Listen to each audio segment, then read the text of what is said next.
Ça y est, j'ai terminé mon entretien de naturalisation.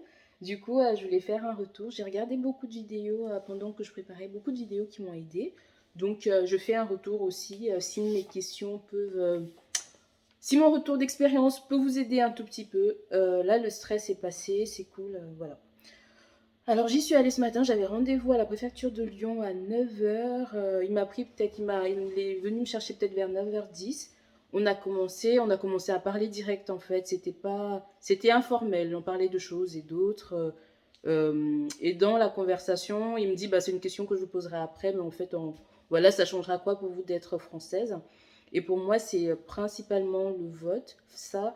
Et d'autres projets, par exemple à la banque, quand tu n'es pas français, même si tu es là depuis plus longtemps, que tu as un CDI, si tu n'as pas la nationalité française, et ben, par exemple, là, moi, pour la voiture, ça a été compliqué.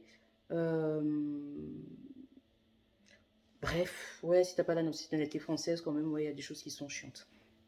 Alors, les questions qu'il m'a posées, je vais vous les dire pas dans l'ordre, je vais vous dire tout ce qu'il y avait. Déjà, on est arrivé, moi, ça fait très longtemps, ça fait une vingtaine d'années que je suis en France. J'ai eu la nationalité, je l'ai perdue. J'ai tué personne, hein, j'ai rien fait d'extra, mais bon, enfin voilà, les parcours de vie font que mon ex-beau-père avait annulé ma nationalité et la reconnaissance en tout cas, du coup j'ai perdu la nationalité. J'ai essayé de refaire plein de démarches après, ça a toujours été compliqué.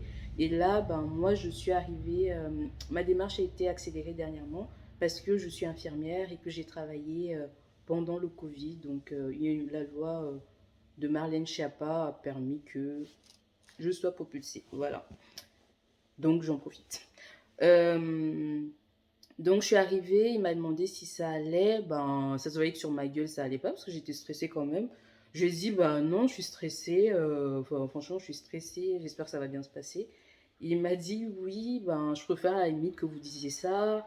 Il y en a qui arrivent super détente, les mains dans les poches, limite c'est acquis, alors que c'est pas forcément le cas. Donc si vous semblez stressé, c'est au moins que ça a un enjeu, que c'est important pour vous.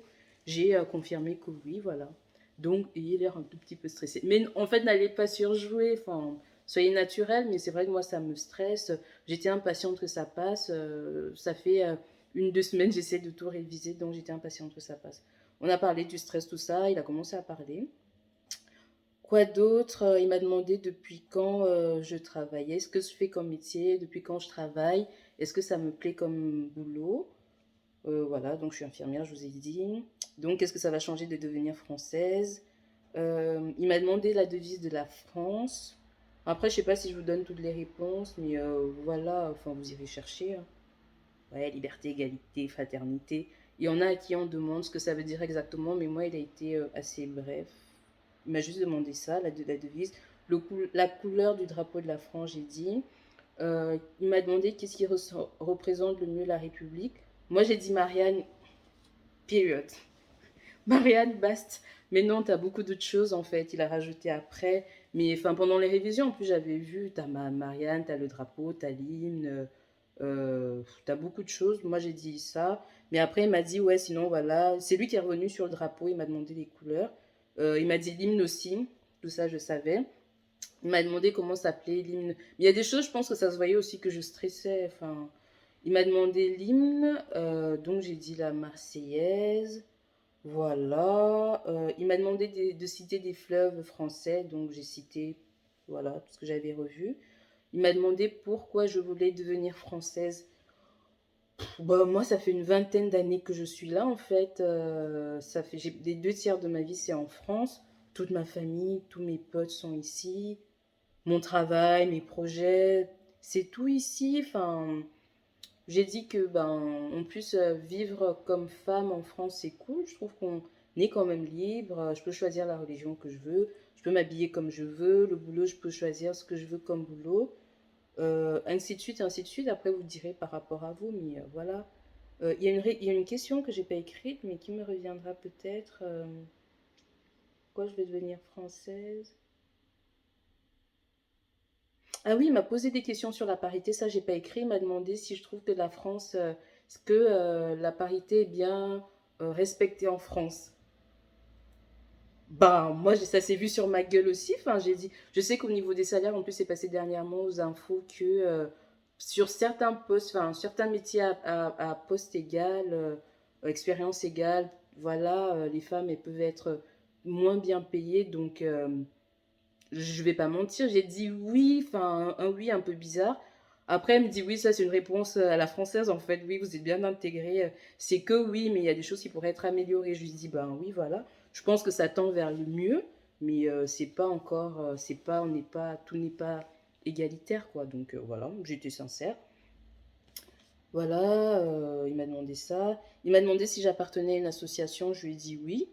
Ma mère a monté une association ici à Lyon qui a aidé beaucoup, beaucoup de femmes françaises, enfin de femmes en fait issues de l'immigration, surtout des Camerounaises, qui ont pu avoir le permis et se donner beaucoup de conseils, par exemple pour le boulot.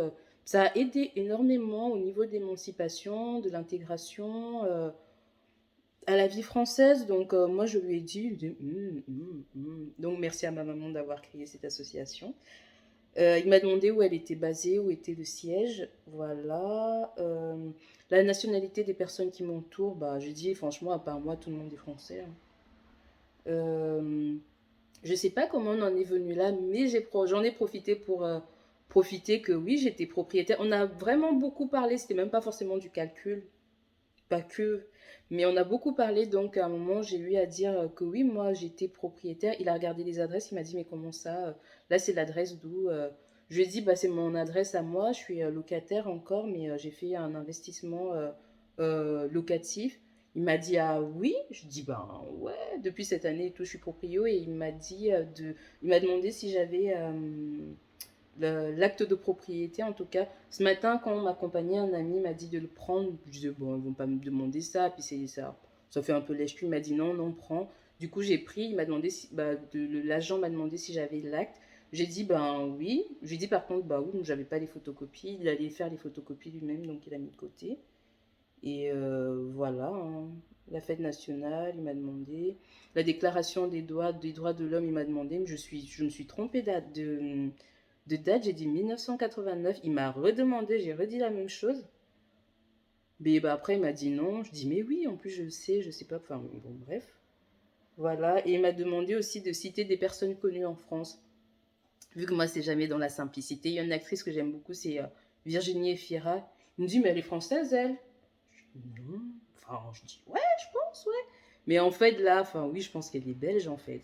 Je lui dis, je sais pas, on vérifiera. Mais si vous en voulez d'autres, j'en ai cité plein d'autres. Emmanuel Béard, des personnalités françaises, Johnny Hallyday, c'est pas ça qui manque. Donc voilà, il a vu que je savais quand même. Mais sur Virginie Efira, je sais pas. Là, je suis allée vérifier. Apparemment, elle a la double nationalité. Donc, voilà, ça passe. Et donc là, j'ai fini, je lui ai demandé comment ça se passait à la fin. Après, il m'a dit qu'ils envoient à Nantes. Eux, ils peuvent rien garantir, même s'il me dit oui, là, ça se trouve, je peux avoir un nom après. Et voilà. Voilà, voilà, voilà. Dans les 6 mois, j'aurai la réponse. Et voilà. Donc, je saurai bah, dans 6 mois. Ou dans moins de temps, je vous dirai si je l'ai eu ou pas. Mais ouais, contente d'en être arrivée à cette étape-là. Je suis stressée, je suis contente que ce soit fini. Après, je stresse un peu moins, je serais contente de l'avoir. Mais si je stresse un peu moins aussi, enfin, parce que bah ouais, il y a le titre de séjour. C'est vrai que il faut tout le temps aller renouveler les 10 ans. Mais si je l'ai pas cette fois-ci, je referai la demande. Mais voilà, c'est cool que ce soit passé. Bah, je souhaite beaucoup de courage, bon courage à tous ceux qui doivent encore passer. Et j'espère que ça va aller, que ça se passera bien, que vous l'obtiendrez. Voilà, bye bye.